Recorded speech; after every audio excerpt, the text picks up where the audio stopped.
मेरे प्यारे भाई और बहनों, आप सबको मेरा हार्दिक प्रणाम। जैसा कि कल मैंने आपसे कहा कि if you want to be happy, make others happy. Poona में मिशन के बाहर एक चौक है जिसे साधु वासवानी चौक कहते हैं। अब वहाँ पर 10 फीट ऊंचा गुरुदेव साधु वासवानी जी का पुतला बना हुआ है। उस पुतले के चबूतरे के एक तरफ मराठी भाषा में तुम्हाला सुख हवे का, मग सर्वाना सुखी करा। मेरे प्यारे भाइयों और बहनों, एक युवती थी, वह जो चाहती वो उसे मिल जाता था। दौलत से हासिल करने वाली चीज़ों तक तो सब ठीक था, पर इससे वह नेक या सुशील न बन सकी।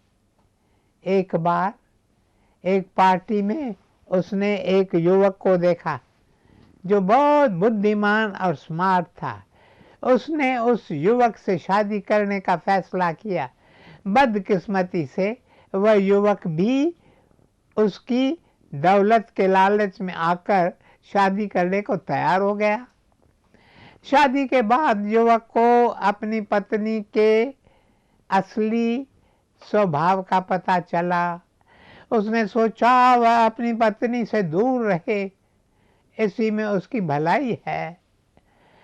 अभी 6 महीने ही गुजरे थे कि युवती अपने माता पिता के पास जाकर बोली, मुझे तलाक चाहिए। माता पिता को लगा उनकी नकचरी बेटी कभी कोई भूल नहीं कर सकती, इसलिए वे तुरंत उसे एक अच्छे वकील के पास ले गए। वकील समझदार था। उसने लड़की से पूछा, तुम अपने पति को तलाक क्यों देना चाहती हो? लड़की बोली, मेरी शादी को 6 महीने हो गए हैं और मेरे पति ने मुझे कोई सुख कोई खुशी नहीं दी है। इस पर वकील ने पूछा, अगर तुम दूसरे लड़के से शादी करोगी तो क्या तुम्हें पूरा यकीन है कि वह तुम्हें खुश रखेगा?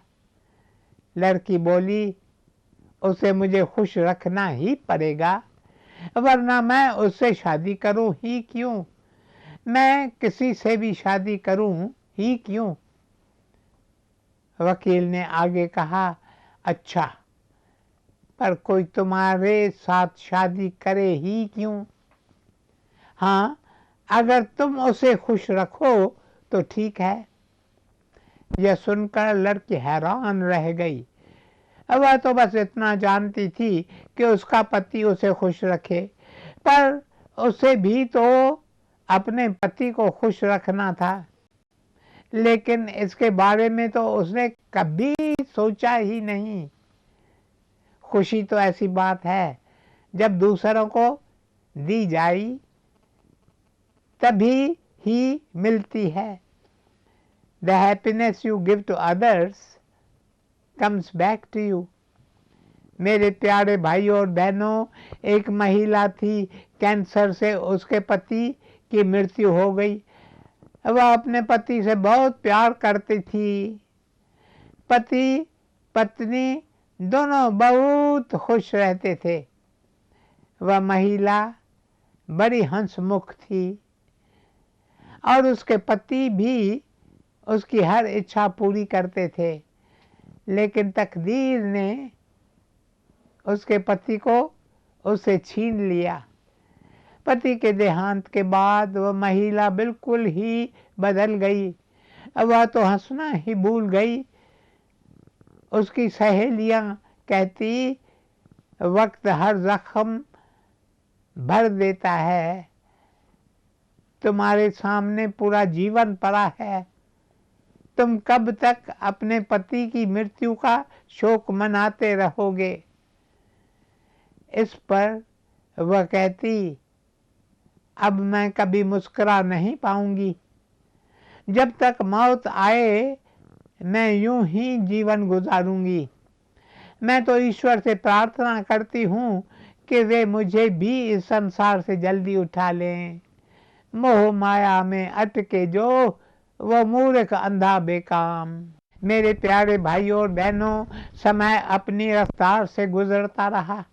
एक सुबह जब वह नींद से जागी तो उसे पटाखों की आवाज़ सुनाई दी। चारों ओर खुशी खुशी थी।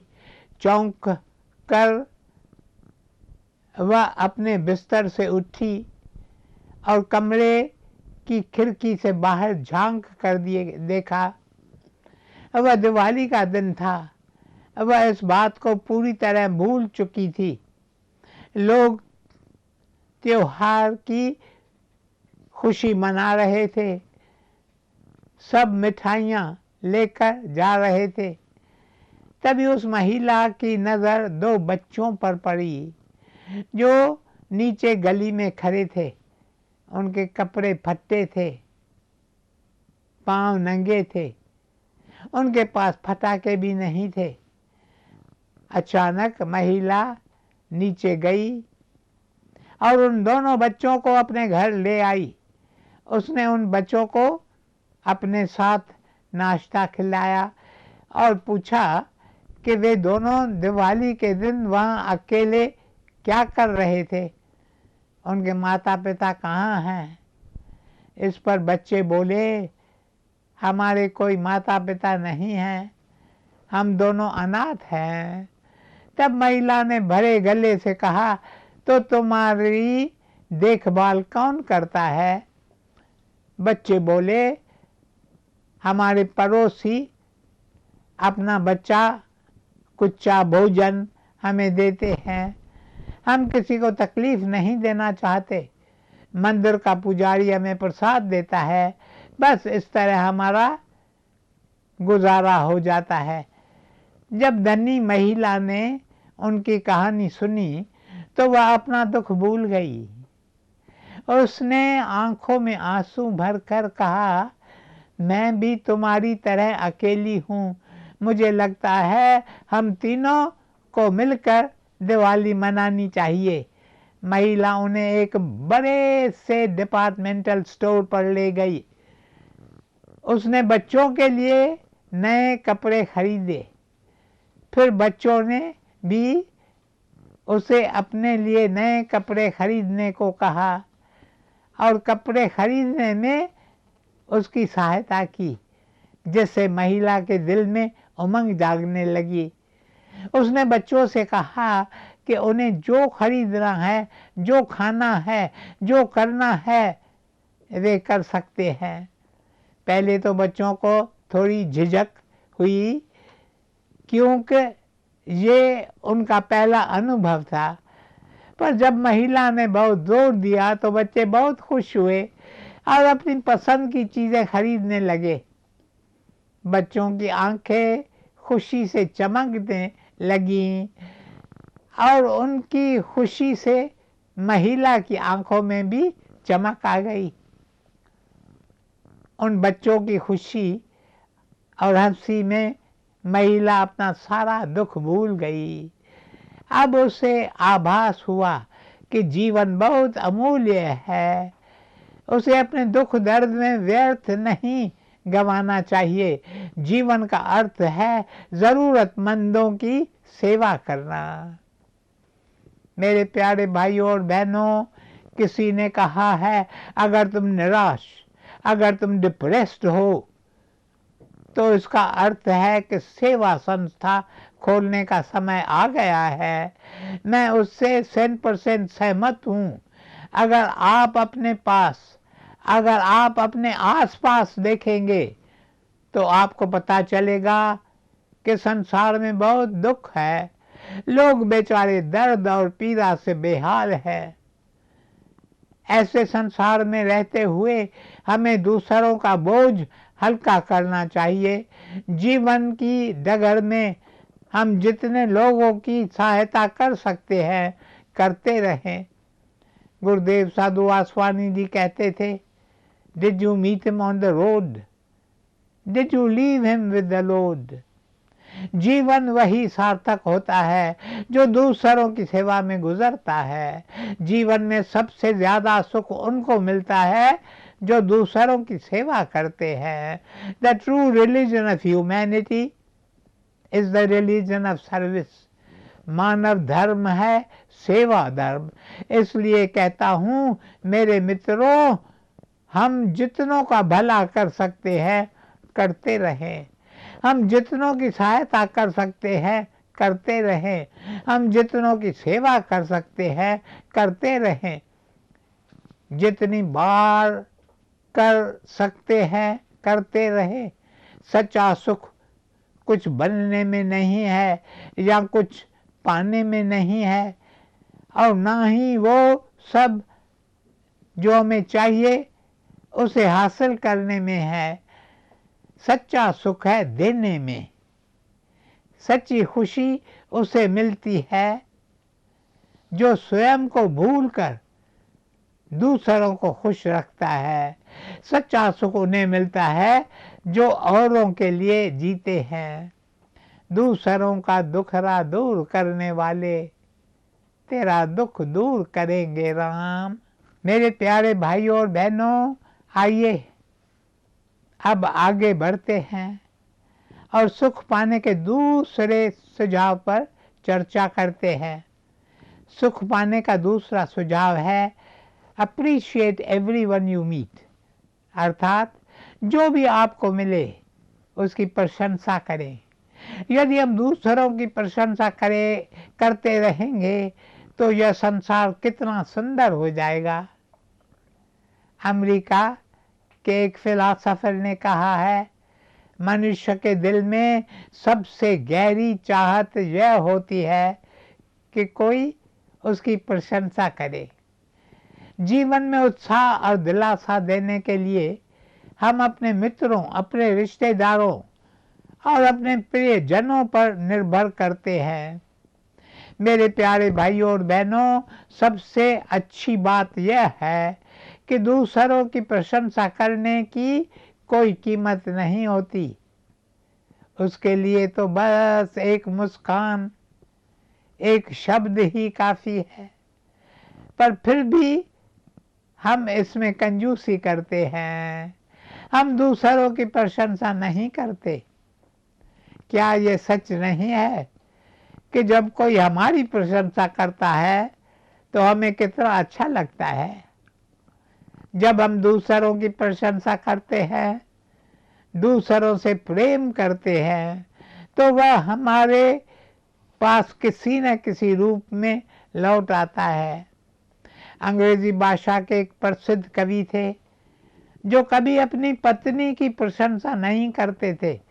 जब तक वह जिंदा थी, कभी उसकी हर बात में नुक्स निकालते थे। अचानक एक दिन पत्नी की मृत्यु हो गई। कवि बेचारा शोक में डूब गया। उसे अपने आप पर शर्म आ रही थी। वह सोच रहा था कि जब तक उसकी पत्नी जिंदा थी तब तक तो उसने अपनी पत्नी की तारीफ में एक कविता नहीं लिखी। अब उसे इस बात का पछतावा हो रहा था। मेरे प्यारे भाइयों और बहनों, जीवन सचमुच छोटा है। कम से कम हम तो छोटे न बने। Let us not be small minded. हमें अपने दिल को विशाल बनाना चाहिए। हमें दूसरों की तारीफ करनी चाहिए। दूसरों को उत्साह और दिलासा देना चाहिए। जब हम दूसरों की प्रशंसा करते हैं, जब हम दूसरों को उत्साहित करते हैं, तो हम उनके टैलेंट को उभारने में उनकी सहायता करते हैं, जिससे सबको खुशी मिलती है। जीवन में कई अवसर आते हैं जब हम लोगों की प्रशंसा कर सकते हैं, जैसे कुदरत है, ऊपर नीला आकाश, चारों ओर हरियाली, ऊंचे ऊंचे पहाड़, विशाल समुद्र, बहती नदियां, बाग बगीचे, वन आदि। मेरे प्यारे भाइयों और बहनों, हमें अपने संबंधों को मजबूत रखना चाहिए और इसके लिए प्रशंसा बहुत सहायक सिद्ध होती है। हमारे मित्र, हमारे संबंधी, हमारे परिवार के लोग, ये सब ही तो हमारे जीवन को सुंदर बनाते हैं। समय समय पर हमें इनकी प्रशंसा करनी चाहिए। जब हम पर कोई मुसीबत आती है तो ये लोग ही तो है जो हमारे साथ होते हैं और मुसीबत का सामना करने का हौसला देते हैं। हमें उनकी प्रशंसा ज़रूर करनी चाहिए। अक्सर हम बाहर वालों के साथ तो अच्छा व्यवहार करते हैं, उनकी प्रशंसा करते हैं, पर अपने घर वालों के साथ बुरा व्यवहार करते हैं। मेरे प्यारे भाई और बहनों, हीना नाम की एक युवती थी। अपने दफ्तर में तो वह सब के साथ बहुत अच्छा व्यवहार करती थी, कभी किसी पर गुस्सा नहीं करती, लेकिन घर में वह एकदम उल्टी थी। वह बात बात पर क्रोध करती, अपनी माँ पर चिल्लाती, उसके साथ बहस करती और हमेशा परेशान रहती। एक दिन उसके दफ्तर में उसका किसी कर्मचारी से झगड़ा हो गया।